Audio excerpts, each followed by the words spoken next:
Encore aujourd'hui, en 2022, des milliers d'animaux sont exploités et surexploités dans les laboratoires pharmaceutiques, des zoos, des cirques. Encore aujourd'hui, en 2022, des milliers d'êtres humains, notamment des enfants, sont aussi exploités, surexploités et même vendus pour du trafic sexuel, pour de l'agriculture ou encore pour des entreprises textiles. Aujourd'hui, on commence doucement à entrer dans ce sujet avec les jumelles Dionne.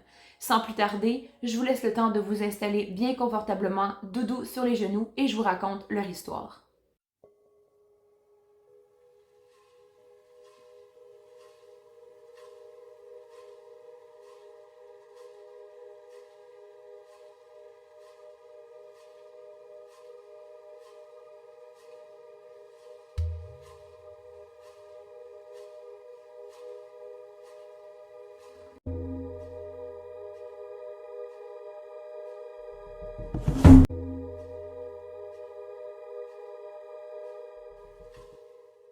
Nous sommes le 28 mai 1934 dans un petit village situé à côté de Corbel en Ontario au Canada. La naissance des jumelles a été enregistrée à Corbel parce que la petite municipalité où la famille Dionne vivait ne possédait pas d'hôpital et donc ne pouvait pas enregistrer de naissance. Mais elles ne sont pas nées à Corbel, elles sont nées un petit peu plus loin. Oliva et Elzire vont donc mettre au monde le 28 mai 1934 5 jumelles identiques nées 2 mois avant terme, donc environ à 7 mois de grossesse. Il y a donc Annette, Cécile, Émilie, Marie et Yvonne. Oliva et Elzire étaient un petit couple de fermiers très banal qui gagnaient quand même bien leur vie contrairement à ce que la presse va mentionner. La presse mentionnera plus tard que le couple était des illettrés, des pauvres qui n'étaient point capables d'élever leurs enfants. Le couple avait déjà 5 enfants avant l'arrivée des 5 jumelles, notamment Ernest, Rosemary, Thérèse. Il y a eu Léo, mais qui est mort d'une pneumonie juste après la naissance. Il y avait Daniel ainsi que Pauline. L'accouchement se passa très très bien. Elle fut naturelle. Donc une par une, elles sont sorties toutes en vie, très petites évidemment. Et c'est le docteur Alan Roy Dafoe qui a supervisé l'accouchement. La nouvelle de la naissance des 5 jumelles fit très vite le tour du monde et pas seulement du Canada. La presse s'empressa justement d'aller à la recherche d'informations pour voir si les petites filles étaient en vie et combien de temps elles le seraient. Évidemment, à cette époque, très peu de jumelles survivaient, très peu de jumeaux survivaient également. On est en 1934, la médecine n'est pas comme aujourd'hui. Et à cette époque-là, on connaissait encore moins c'était quoi vraiment les jumeaux jumelles, surtout que ces 5 jumelles sont nées identiques, donc dans le même placenta. Et là, peu à peu, quelques heures après leur naissance, il va y avoir des paris qui vont se faire sur combien de jumelles vont mourir et combien de jumelles vont survivre. Seulement quelques jours vont suffire pour que la nouvelle vienne à l'oreille du gouvernement ontarien finalement, qui vont vraiment s'empresser de partir à la recherche d'informations. Seulement quelques jours après la naissance des jumelles, Oliva Dionne va être contactée par des forains qui veulent exposer ses bébés-filles pour une foire, notamment à Chicago, et il va accepter. Bon, il va accepter à contre-cœur à ce que la presse mentionne, à ce que mes recherches ont mentionné aussi, tout simplement parce que c'est quand même des enfants, des bébés, c'est des bébés en fait, et par contre, il a besoin de nourrir sa famille, il a besoin de nourrir ses bébés-filles, de soins spéciaux, de soins médicaux, des habiller, des éduquer, des élever. Ça coûte extrêmement cher. Et si aujourd'hui 2 enfants coûtent cher, imaginez à l'époque 5 enfants et là on parle juste des jumelles. On ne parle pas des 5 autres enfants que le couple avait avant la naissance des jumelles. Donc à contre-cœur, il va accepter, il va signer le contrat. Mais quelques jours plus tard, il va se rétracter, il va refuser d'exposer ses bébés-filles dans des foires. Quelques jours plus tard, le premier ministre Mitchell Hepburn va décider de retirer la garde des jumelles aux parents Oliva et Elzire pour protéger les jumelles de leur intégrité, de leur visage aussi et de leur image. Parce que là, la presse commence vraiment à s'intéresser à ce deuxième cas qui a été confirmé dans le monde de 5 jumelles qui naissent et que 5 jumelles survivent. Donc, il va décider par lui-même de retirer la garde et de donner la garde au médecin qui avait accouché sa mère, soit le docteur Dafoe. Entre-temps, il y a une loi qui va être adoptée concernant la tutelle des sœurs Dionne, qui sera adoptée et consiste à protéger leur santé physique puisqu'elles étaient prématurées, évidemment, et qu'elles étaient beaucoup plus fragiles. Et ainsi pour la protection de leurs intérêts financiers, parce que le gouvernement avait peur que les parents participent à l'exploitation des 5 jumelles. Donc, le gouvernement avait peur que les parents exposent leurs enfants, prennent toutes leurs économies et les dépensent à leur guise. Donc, c'était ces arguments-là qui ont fait l'explication pourquoi Mitchell a retiré tout simplement la garde des enfants de la famille Dionne.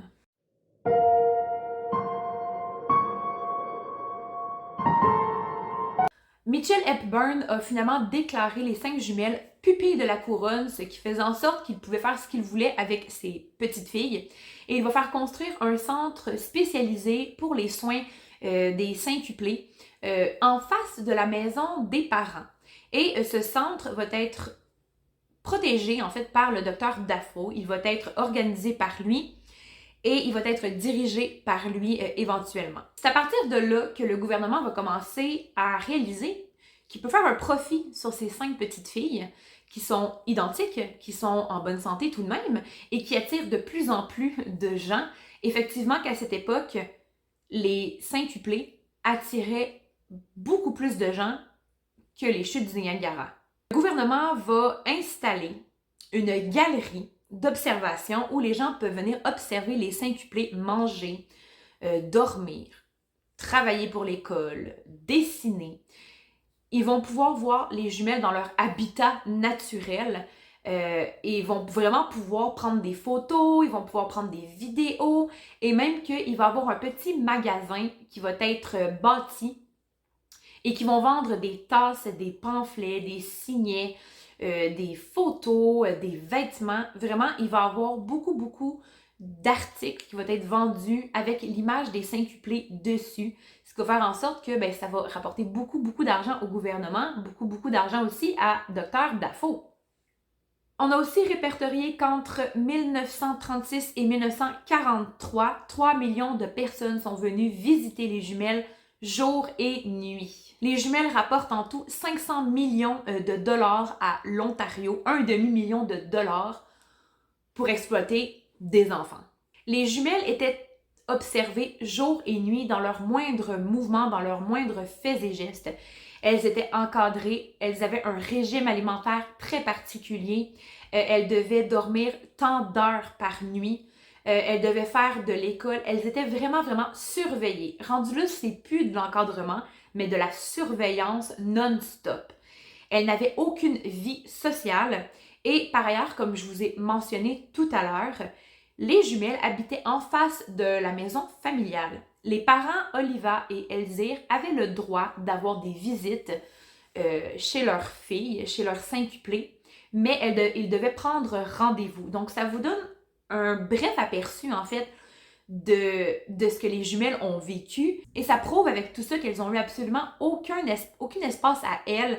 Elles n'ont jamais eu de temps libre, elles n'ont jamais eu de vie sociale, de relations sociales. Les seules relations qu'elles avaient étaient avec le docteur Dafoe, entre elles, et aussi avec les infirmières qui s'occupaient d'elles. C'est tout. Elles n'ont jamais eu d'amis. Elles n'ont jamais pu avoir et obtenir l'amour d'un parent, la chaleur d'un parent à son enfant.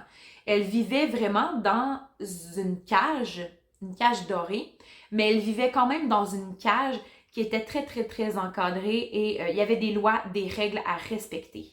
Les jumelles vont même finir par apparaître dans des publicités, sur des cartons de lait et vraiment la foule vont toujours vouloir aller les voir. Ils vont faire des milliers de kilomètres simplement pour aller voir les jumelles dans leur habitat naturel, dans leur belle cage dorée. Et là, les années vont passer et voilà que les jumelles ont 9 ans.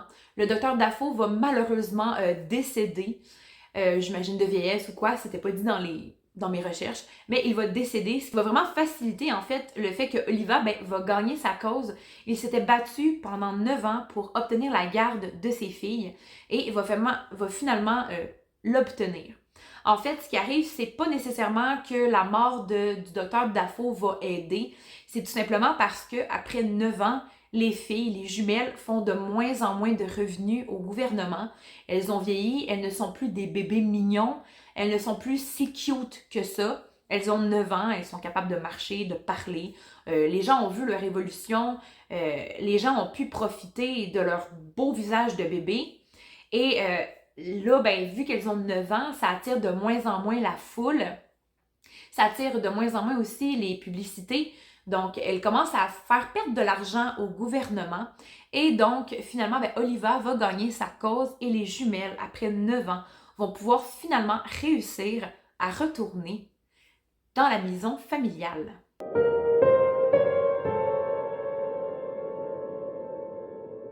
C'est carrément une déception lorsque les jumelles reviennent dans la maison familiale. C'était pas du tout ce à quoi elles s'attendaient. Elles s'attendaient sûrement à avoir beaucoup d'amour de leurs parents, rattraper le temps perdu, faire des activités qu'elles n'ont jamais pu faire avec leurs parents, des choses banales qu'on fait quand on est jeune, construire un château de sable, aller se balancer au parc, toutes des petites choses comme ça qu'on fait normalement, mais elles n'ont pas eu la chance de le faire. Et à ce que les jumelles racontent, lorsqu'elles sont revenues dans la maison familiale, elles étaient mises à part, un peu un cercle à part du restant de la famille. Il y avait en tout 10 enfants et il y avait 2 clans. Le clan des enfants qui étaient toujours restés avec les parents et le clan des jumelles qui, elles, avaient vécu dans un centre spécialisé pour jumelles. Ce que les jumelles racontent aussi d'ailleurs, les parents leur donnaient des tâches ménagères de plus que les autres enfants. Elles étaient punies au moindre faux pas. Elles n'avaient pas plus de vie sociale, elles n'étaient pas plus entourées d'amour, elles n'avaient pas de relation quelconque avec leurs autres frères et sœurs. Il y avait vraiment 2 clans, comme si les parents avaient monté la tête des 5 enfants contre les 5 jumelles. Lorsqu'elles faisaient quelque chose de mal, eh bien, elles étaient punies davantage, les autres n'étaient pas punis. Ils étaient moins punis que les jumelles. On voit vraiment que les parents mettaient beaucoup l'emphase sur la faute des jumelles de leur situation familiale. Pendant ce temps-là, il ne faut pas oublier les revenus que les jumelles ont rapportés au gouvernement et il y avait beaucoup d'argent qui ont été déposés dans un fonds pour elles. Pendant le laps de temps, donc de 9 ans à 18 ans, pendant 9 ans en fait, eh bien, la famille, les parents d'Ionne vont profiter de l'argent que les jumelles ont fait pour se gâter. Ils vont aller manger dans de grands restaurants, ils vont s'acheter des voitures de luxe, une très grande maison avec 20 pièces et s'acheter des vêtements de luxe aussi, boire du vin de luxe et ils vont vraiment profiter de l'argent que les filles ont rapporté.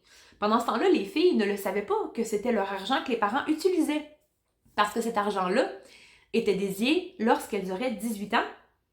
Elles pourraient donc prendre cet argent et voler de leurs propres ailes. Pendant une entrevue, les sœurs d'Ionne vont même affirmer qu'elles auraient pendant toutes ces années été aussi victimes d'abus sexuels de la part de leur père. Lorsque les jumelles vont atteindre l'âge de 18 ans, elles vont quitter le domicile familial et ne plus vraiment ou ne plus du tout reparler à leur famille qui leur avait fait subir beaucoup de choses très malsaines, beaucoup de choses injustes aussi. Je pense que dans cette histoire-là, c'est vraiment ce mot qui convient, injuste. Lorsque Émilie Dionne eut 18 ans, elle quitta le domicile familial pour se rendre dans un couvent à Sainte-Agathe-des-Monts. Et malheureusement pour elle, elle mourut seulement 2 ans plus tard, donc à l'âge de 20 ans, d'une crise d'épilepsie. En fait, ce que les jumelles encore vivantes aujourd'hui racontent, c'est que Émilie aurait fait une crise d'épilepsie. Elle serait tombée sur le sol, le visage dans un coussin et n'aurait pas été en mesure de soulever sa tête, ce qui a fait en sorte qu'elle est morte d'asphyxie. Dionne, elle, infirmière, âgée de 35 ans, mère de 3 garçons, est décédée le 27 février 1970 d'un caillot au cerveau. Il y a aussi Yvonne qui, elle, est décédée d'un cancer le 23 juin 2001 à l'âge de 67 ans. Elle était célibataire et n'avait pas d'enfant. Aujourd'hui, il reste Cécile et Annette Dionne qui se battent encore pour mettre en garde les dangers de la célébrité en bas âge. Ainsi, on pourrait parler de Miley Cyrus, on pourrait aussi parler de Britney Spears, de Christina Aguilera, de Michael Jackson. On pourrait parler de beaucoup de vedettes qui ont commencé à un âge très tôt, à qui leur enfance a été volée par la célébrité, par le profit, par leurs parents même pour certains. On connaît tous l'histoire de Britney Spears qui, elle, a vraiment subi un calvaire, je dirais, surtout de la part de son père, à ce qu'on sait dernièrement. Et les sœurs jumelles, eh bien, elles se battent constamment contre ça à l'âge de 88 ans bientôt aujourd'hui. Elle va avoir 88 ans en mai. Et elles se battent encore pour mettre en lumière tout ce qui a attrait à la célébrité. Qu'est-ce qu'on fait aux enfants qu'on veut vraiment projeter sous les projecteurs de Hollywood ou encore de partout dans le monde. Et elles disent dans une entrevue en 2009, je cite, « L'enfance est un temps précieux où les enfants ont besoin d'aide et d'amour et de tout ce que nous pouvons leur donner. C'est un temps qui ne devrait pas être exploité contre de l'argent. » Les deux femmes ont raconté ça lors d'une exclusive entrevue en 2009. Voilà, donc c'est la fin de cette vidéo. Dites-moi ce que vous en pensez de la célébrité à un bas âge. À quel âge, pour vous, est-ce possible de décider si on veut passer à la télé, si on veut faire de la publicité? Est-ce que pour vous, c'est 9 ans? Est-ce que pour vous, c'est 10 ans? Est-ce qu'on peut faire ça à un enfant dès la naissance, comme les sœurs Dionne? Évidemment qu'il y a des cas de gens qui ont commencé dès la naissance et qui ne sont pas tombés dans un enfer insupportable, mais on a beaucoup d'exemples, surtout dans le monde d'Hollywood, aux États-Unis. C'est difficile en faire entrer un enfant vraiment à la télé ou montrer une caméra. C'est difficile, on le sait. Et on peut même en venir à penser, on peut même en venir à parler aussi de montrer ses enfants sur les réseaux sociaux. Est-ce que pour vous, ça se fait ou ça ne se fait pas sans leur consentement? Parce qu'il faut savoir que tous les enfants qui passent à la télé, tous les bébés qui passent à la télé et qui, selon la justice, n'ont pas la maturité de donner leur consentement pour passer à la télé légale. Alors, dites-moi ce que vous en pensez en commentaire. N'hésitez pas à vous abonner à ma chaîne, à me soutenir. Vous pouvez aussi activer la cloche des notifications pour manquer aucune de mes vidéos. Si votre cloche est activée et que vous manquez mes vidéos, eh bien, il suffit juste de désactiver puis de réactiver. Des fois, ça bug. C'est YouTube, c'est Internet. Des fois, ça bug pour rien. Vous pouvez aussi me suivre sur mes réseaux sociaux, sur TikTok, sur Instagram et sur Facebook. Effectivement, ces temps-ci, je poste beaucoup moins. Je suis à l'école, c'est très difficile. Je dois vous l'avouer. Je vous en parle dans une autre vidéo. Donc voilà, c'est tout pour moi. Je vous laisse dans votre fin de semaine, dans votre semaine, et on se retrouve pour un prochain sujet. D'ici là, prenez grand soin de vous. C'est très important, la santé mentale. Bisous et ciao ciao! The lights go out.